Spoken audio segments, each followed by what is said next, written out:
Kinagigiliwan ngayon ng mga Reynab fans ang latest update ni Zainab Harakeh sa kanyang TikTok account.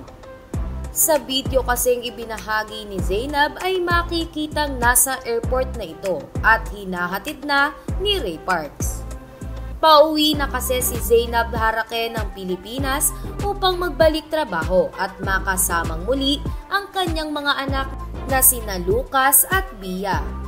Ngunit sa TikTok video ngang ibinahagi ni Zainab ay mas nakaagaw sa pansin ng kanilang mga tagahanga ang parte kung saan napayakap si Zainab sa binti ni Ray Parks, na tila ba nagpapahiwatig na ayaw pa nitong mahiwalay kay Ray Parks. Samantala, inakala naman ng Reynab fans na uuwi ng Pilipinas si Ray Parks. Ito ay dahil sa Instagram story na ibinahagi ni Ray Parks kamakailan kung saan makikitang tumatakbo sina Bia at Lucas papalapit sa kanila. Caption pa nga ni Ray Parks dito, "Point of view of mommy and daddy going home with toys." Hiling naman ng mga tagahanga nila na sana ay muling maglabas si Zainab ng vlog nito sa kanyang naging bakasyon sa Japan.